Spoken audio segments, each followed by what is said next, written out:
देवरानी बनी सास। चालाकी वो चीज है जो अच्छे से अच्छों के साथ खेल खेल जाए।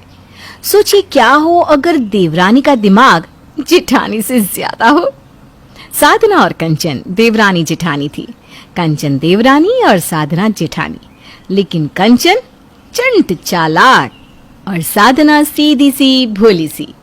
क्या माँ जी, अब क्यों इतने दुख सहती हैं?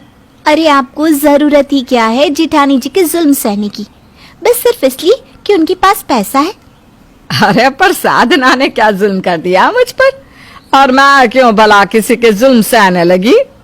वही तो मैं बोल रही हूँ। अरे आपको क्यों नहीं दिखता? बोलिए जेठानी जी आपको कैसे इस्तेमाल कर रही हैं? इस्तेमाल? अरे मैं क्या कोई डिटर्जेंट पाउडर हूँ जो कोई मुझे इस्तेमाल कर लेगा? माँ जी बुरा न माने, लेकिन आप हैं डिटर्जेंट पाउडर ही। ये बताइए आप ही क्यों ड्राइंग रूम में सोए? अरे सास है आप, कोई पेइंग गेस्ट बोले तो पीजी नहीं है। अरे वो क्या है ना, एक ही कमरे का तो मकान है बेटा, तो बहू की प्राइवेसी। हर ड्राइंग रूम बड़ा है तो सोने में कोई तकलीफ नहीं है। अरे तो क्या हुआ, जेठानी जी की शादी को हो भी तो गए हैं 14 साल, आप काहे की प्राइवेसी? अब मेरी ही शादी को 2 साल हो गया, राघव है साथ में, तो कौन सा प्राइवेसी चाहती हूँ? आइए मेरे पास रहिए, मैं न सुलाऊं आपको डनलप के गद्दे में डबल बेड पर बच्चों के साथ तो बोलना। अरे लेकिन अब मुझे ना यहाँ रहने की आदत हो गई है कंचन। काहे की आदत? बस आप मेरे साथ चलो, बरेली में रहना मजे से। लेकिन मेरी शादी तो यहाँ मेरठ में हुई, मैं बरेली में कैसे रहूंगी? फिर मीना मेरी बेटी भी तो यहीं रहती है, उसका ससुराल लोकल है, मैं खुश हूँ यहाँ पर। तभी कंचन की जेठानी साधना आ जाती है। कंचन कुछ चाहिए तो नहीं? वो पास में मायके गई थी, तुम आराम से तो हो ना? मैं तो आराम से हूँ, लेकिन सासू माँ का तो थोड़ा ख्याल रखा करिए साधना दीदी। साधना परेशान हो जाती है कि क्या सास उसके साथ खुश नहीं है। वो सास की ओर देखती है, सास सर नीचे कर लेती है। भाभी माँ जी क्या ही बोलेंगी, खैर मैं बाजार जा रही हूँ, आप रात का खाना बना लेना। कंचन के बाहर जाती ही साधना सास से बात करती है। माँ जी, हम 15 साल से साथ रह रहे हैं, कोई परेशानी हो तो मुझे बताइए ना। अरे नहीं, वो कंचन बोल रही थी कि मुझे ड्राइंग रूम में क्यों सुलाती हो। वैसे बात तो सही है उसकी। पर माँ जी यहाँ तो सिर्फ एक ही कमरा है, आप तो जानती ही हैं। देख बहू, हमारी भी सास ना साथ थी, हम भी एक ही कमरे में रहते थे, लेकिन सास को कभी अकेले नहीं सोने दिया। बाकी बात तो दुनिया यह भी कर रही है, क्या 15 साल बाद भी कौन सी प्राइवेसी चाहिए तुझे? साधना को सास की बात से दुख होता है, लेकिन वो कुछ नहीं कहती। रात का खाना बनाकर वो सास के सामने रखती है कि कंचन हाथ पकड़ लेती है। क्या है दीदी, आप तो सच्ची माँ जी को जान से मारने पर लगी हैं। अरे ये क्या दे रही है खाने को उनको? घी लगी रोटी और ये तेल वाली सब्जी। माँ जी आज ये खाना आप खा लीजिए, लेकिन कल से आपके लिए खाना मैं बनाऊंगी। साधना जो कि छोटे शहर की सीधी सी लड़की होती है, उसे समझ में नहीं आता कि सास को क्या सच्ची किसी अलग तरह के खाने की जरूरत है।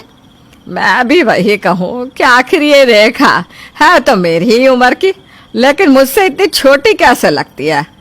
माँ जी कौन रेखा? वो रीटा की सास? अरे कंचन सही कहती है, तेरी तो सोच ही छोटी है। रीटा की सास के आगे तो तेरी दुनिया है ही नहीं। अरे मैं तो रेखा, वो फिल्म हीरोइन रेखा है सिलसिले वाली, उसकी बात कर रही हूँ। मेरी ही उम्र की है वो। कैसी बात करिए माँ जी, उन लोगों के पास नौकर चाकर होते हैं जो उनकी डाइट का ख्याल रखते हैं। सुबह जूस, दोपहर को ड्राई फ्रूट्स, साथ में फ्रूट्स और सादा खाना, और साथ में सब्जी पनीर, ये सब भी तो होता है। हाँ तो बहू का फर्ज नहीं होता क्यों माँ जी? अरे माँ जी ने भी तो अपनी सास को आराम से रखा था, क्यों माँ जी? आप भी तो ख्याल रखती थी उनका, तो क्या आप नौकर हो गए थे? और नहीं तो क्या, सही तो कह रही है कंचन बहू। तू ना साधना, अब कल से कंचन के कहने पर ही मेरे लिए खाना बनाना। साधना जिसने पिछले 15 साल की शादी में कभी सास का विरोध नहीं किया, वो इस बात को भी मान लेती है। अगले रोज सुबह साधना का पति नरेश कहता है, अरे क्या बात हो गई, तुम इतने जल्दी कैसे उठ रही हो? साधना पति की बात सुनकर रोने लगती है। अरे मेरी जान क्या हो गया, क्यों रो रही हो? सब ठीक तो है ना? सौरभ या कंचन से कोई बात हुई है क्या? अगर हुई भी है तो परेशान मत हो, 2-3 महीने रहकर चले जाएंगे बोलो। नहीं नहीं, ऐसा नहीं है। मैं किसी के आने से क्यों दुखी हूँ? बस वो क्या है ना, माँ जी का खाना अब चेंज हो रहा है, तो कैसे क्या बनाना है वो कंचन सिखाएगी, इसलिए आज जल्दी उठ रही हूँ। पहले बाकी घर वालों का खाना बना दूँ, फिर सासू माँ का अलग से बनाना होगा। माँ का खाना अलग से क्यों? बस फिर क्या था, वो पति को सारी बात बता देती है। ये क्या बात होती है? तुम बड़ी हो, जेठानी हो, तो वो देवरानी होकर तुम्हें चला रही है? ये तो ठीक नहीं है साधना, इतना सीधा होना भी ठीक नहीं है। तो मैं क्या लड़ती? कुछ दिनों के लिए ये लोग आए हैं, लेकिन बस यही है कि घर के सारे काम के बीच में 2 तरह का अलग अलग खाना बनाना मुश्किल है, लेकिन फिर भी मैं कोशिश करती हूँ। नरेश समझ जाता है कि सीधी सादी साधना को कंचन परेशान कर रही है। अब क्या था, बीवी जेठानी नहीं बन सकी तो क्या, पति जेठ बनने को तैयार हो जाता है। साधना तैयार होकर बाहर जाती है तो देखती है कि सास चाय की राह देख रही होती है। अरे साधना, क्या हो गया? आज तो चाय ही नसीब नहीं हुई। माँ जी, वो ये बोल रहे थे कि आप चाय नहीं पियेंगे आज। नरेश, नरेश, क्यों नहीं पीऊंगी चाय? तभी नरेश आ जाता है। माँ, आपको कंचन रेखा बनाना चाहती है और आप है कि निरूपा रॉय बन रही है। अरे चाय में चीनी होती है जिससे उम्र दिखती है। आप बिल्कुल चीनी वाली चाय नहीं पियेंगी, आप आज से जूस पियेंगी। वैसे कंचन कहाँ है? कंचन, ओ कंचन। कंचन, जो अभी तक सोकर भी नहीं उठी थी, आंख मलती हुई बाहर आती है। कंचन क्या है, माँ का थोड़ा तो ख्याल रखा करो। कल ही लेक्चर दिया है कि माँ का ख्याल रखना है और आज देर तक सो रही हो। जाओ, माँ के लिए फ्रेश फलों का जूस लेकर आओ। मैं लाती हूँ ना।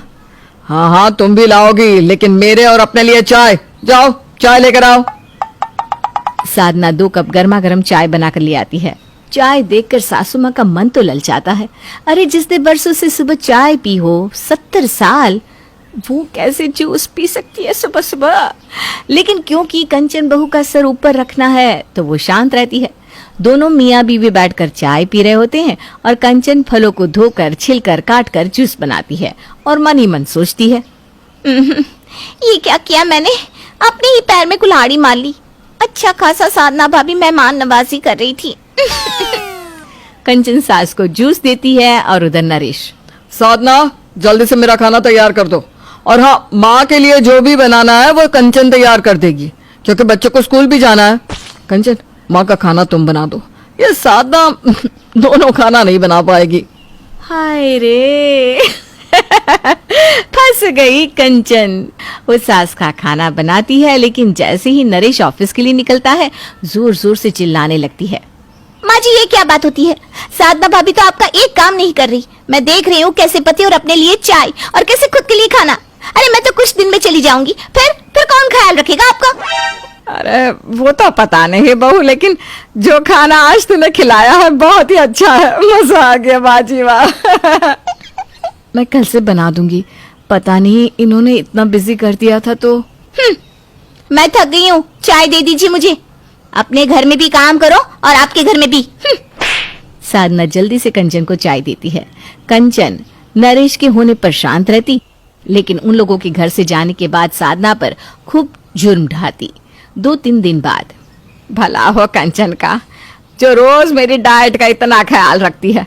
मैं तो सोच रही हूँ इसके जाने के बाद क्या होगा। उसका भी मैंने सोच रखा है माँ। कंचन को मैं कल ही भेज रहा हूँ। वो क्या है ना, छोटे का फोन आया था, उसे खाना पकाने में और दूसरे काम में दिक्कत हो रही है। साथ में आपकी भी टिकट कर दी है, आप भी साथ जाइए, क्योंकि कुछ महीने आपको इसी डाइट को कंटिन्यू करने की जरूरत है। हाँ हाँ, क्यों नहीं, ठीक है। वैसे भी कंचन मेरा बहुत ख्याल रखती है, उसके साथ मेरा मन ज्यादा लगता है। सास की बात सुनकर साधना को दुख होता है। 15 साल से सास को साथ रखा और कल की आई देवरानी पर ज्यादा प्यार, लेकिन क्या करती, शांत हो जाती है। उधर कंचन मन में सोचती है, चलो अब बुढ़िया की सारी पेंशन मेरी होगी। घर बनाऊंगी, घर सजाऊंगी और ढेर सारी शॉपिंग किया करूंगी। इसके लिए एक नौकरानी रख दूंगी। तभी बेल बजती है और सामने खड़ी होती है मीना, साधना और कंचन की ननद। माँ तो जा रही है भाभी के साथ मेरठ। क्यों? फिर मैं कैसे रहूंगी? अरे तू अपने ससुराल में रहेगी जैसे रहती है। मेरा मन ना कंचन के साथ लग गया है। हाँ ये भी ठीक है। वैसे भी साधना भाभी मेरे लिए माँ के समान ही है। उन्होंने कभी मुझे ननद नहीं बेटी माना है। हाँ हाँ ठीक है, तो रह अपनी साधना भाभी के पास। और ये ले इस महीने के मेरे पेंशन के पैसे। और हाँ, अगले महीने से मेरी सारी पेंशन मैं तुझे ऑनलाइन भेजा करूंगी, ठीक है? क्या आपकी पेंशन के पैसे आप मीना को दे देती है? और नहीं तो क्या, मेरी बेटी का हक है मेरे पैसों पर, उसे कौन देगा? दोनों भाइयों से तो उसे कोई उम्मीद ही नहीं है। मैं नहीं ले जाऊंगी फिर आपको अपने साथ। अरे पेंशन की लालच में तो आपको ले जा रही थी, लेकिन फक्कड़ सास को कौन रखता है? सास कंचन की बात सुनकर हैरान हो जाती है। साधना साधना रखती है फक्कड़ सास को। कंचन, तेरा ये असली रूप होगा ये मैंने नहीं सोचा था। मुझे माफ कर दे साधना बहू, मैं तुझे समझ नहीं पाई। और कंचन, निकल अभी के अभी यहाँ से, शक्ल ना दिखाना अब कभी भी। हाँ तो मुझे भी कोई शौक नहीं है। कंचन चली जाती है और पूरा घर फिर से साधना के साथ खुशी खुशी रहता है।